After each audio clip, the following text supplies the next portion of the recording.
July 10వ తేదీ గురువారం నిర్వహిస్తున్న విద్యార్థులు, తల్లిదండ్రులు, ఉపాధ్యాయుల సమావేశానికి తల్లిదండ్రులు కొంత సమయం వెచ్చించి తప్పనిసరిగా హాజరు కావాలని జిల్లా కలెక్టర్ పి ప్రశాంతి విజ్ఞప్తి చేశారు.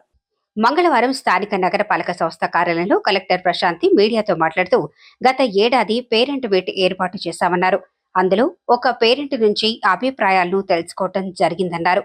ఈసారి నిర్వహిస్తున్న పేరెంట్ మీట్ సందర్భంగా మరికొందరి తల్లిదండ్రుల సంరక్షకుల అభిప్రాయాల్ని వెల్లడించే అవకాశం కల్పిస్తున్నట్లు కలెక్టర్ ప్రశాంతి తెలిపారు. పూర్తి స్థాయిలో విజయవంతం చేయటంలో ప్రతి ఒక్క విద్యార్థి తల్లిదండ్రులు, వారి సంరక్షకులు హాజరై విలువైన సూచనలు, సలహాలు ఇచ్చి మరింత మెరుగైన ఫలితాలు సాధించడం దిశలో భాగస్వామ్యం కావాలని కలెక్టర్ పిలుపునిచ్చారు.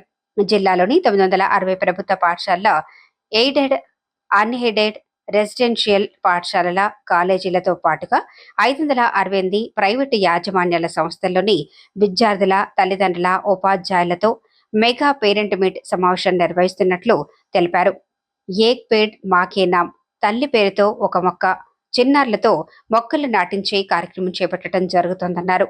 అటవీ శాఖ ఆధ్వర్యంలో సేకరించిన మొక్కలను ఆయా పాఠశాలలకు పంపించే కార్యక్రమం జరుగుతున్నట్లు తెలిపారు.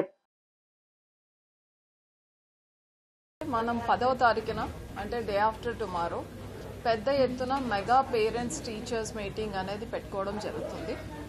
మనం లాస్ట్ ఇయర్ కూడా చేసాము, బట్ లాస్ట్ ఇయర్ కన్నా ఇంకా మెరుగ్గా, ఇంకా మరైన క్రమ పద్ధతితో, అలానే మన ఆల్ మేనేజ్మెంట్ స్కూల్స్ను కూడా ఇన్వాల్వ్ చేస్తూ చేయడం జరుగుతుంది.